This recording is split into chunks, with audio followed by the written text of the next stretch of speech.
all you need is love, right? It's because that's all there is.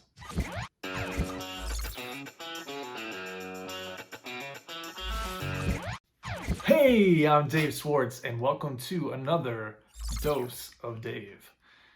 All right, this week has been very great for me. I've had a lot of fantastic manifestations that have come to pass, which is always exciting when you create something that you expect to have happen in your life and it comes true. So that's it's always exciting. And one of the things that I wanted to talk about in the spirit of that is love, the feeling of having love for not only the life that you have, but for the person that you are. Because I think a lot of us, when we think about love, we think about, oh, the love I have for my parents, love I have for my children, love I have for my significant other. But typically, love that is shared between two people, not necessarily love that someone has for themselves or for the life that they live, for the experiences that they choose to create for themselves. That's a very, very, very important part of the word love, and not just the word, but the feeling of love, the energy of love. Because let's not forget that everything is energy. So feelings are energy onto themselves. Thoughts can be energy as well. I think creativity in and of itself is a form of energy. So at the end of the day, love is an energetic force, if you will, that I believe is a main pillar, if not major, maybe the major pillar of consciousness, of reality. Because I think that really love is all that there is. This idea that fear is opposing love and that there's fear and love. Honestly, I think fear is just the manifestation of lack of love. Like I said, an illusion, a creation of lack. And again, that is in line with what I've discussed earlier on this series when it comes to consciousness splitting itself and experiencing itself from two different perspectives.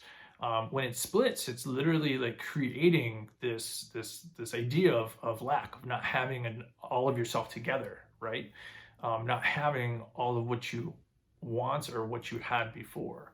Almost like a invisible feeling of desire for something that you once had but no longer have.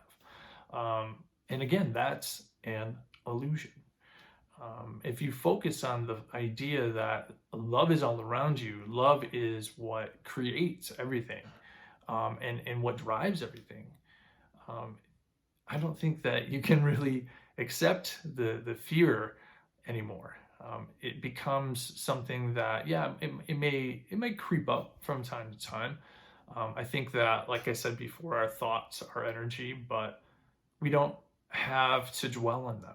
We can allow our thoughts to come in, be what they are, but then if that's not what you want, if that's what you want to create for your future, allow that thought to pass and maybe even transmute it and replace it with a new thought, a thought that is more in alignment with what you want for your life, something that would maybe make you love yourself a little bit more. So let's talk about that a little bit more. Let's talk about those who maybe feel like there is no such thing as love, or that love just doesn't exist.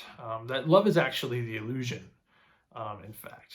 And I think that the reason why I believe that that's not true is because if that were true, I really believe that the world would be a lot worse off than it is right now.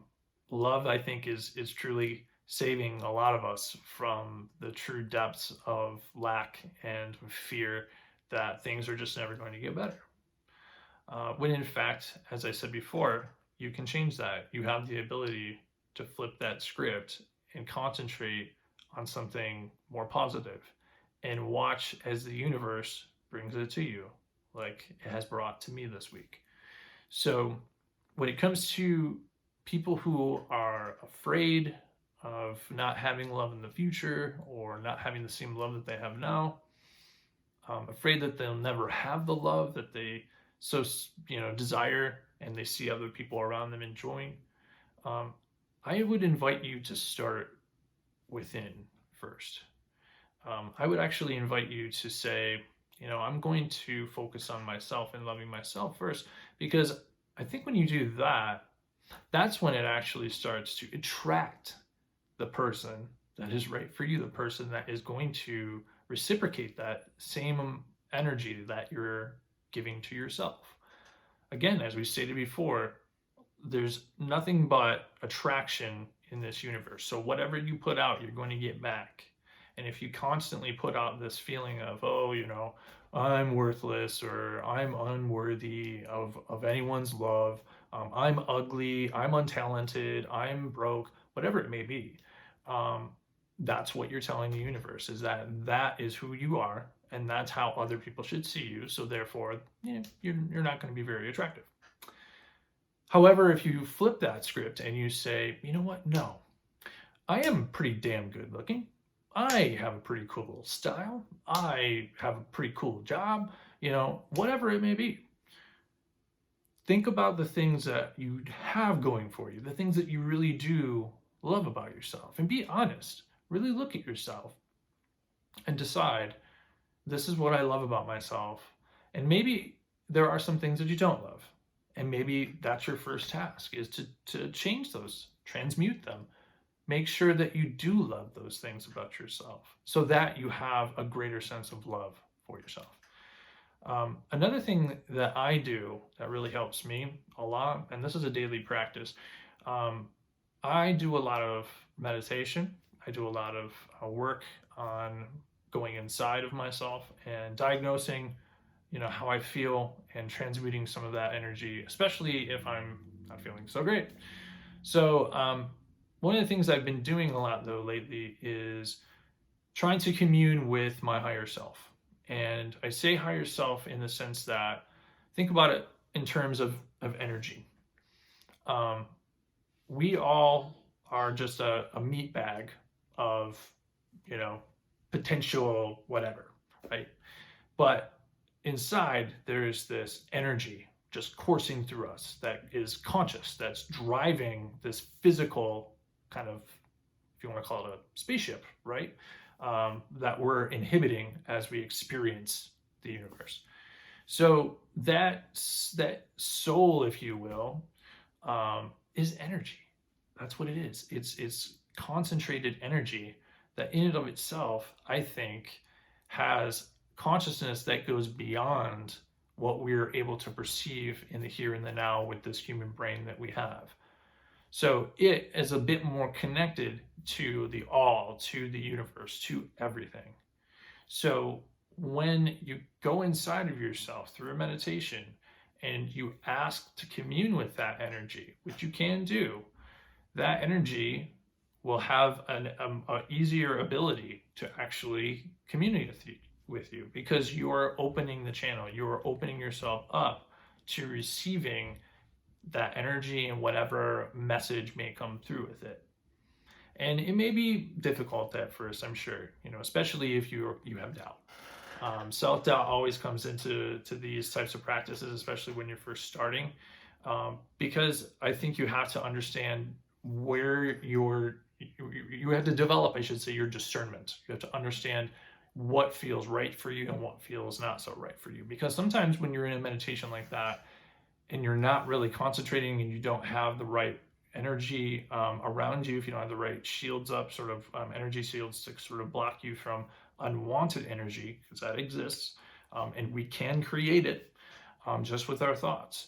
Those thoughts can actually manifest into their own energy that can, creep in and possibly, give forth a message that may not be so supportive of you, but might be something that feeds into your ego.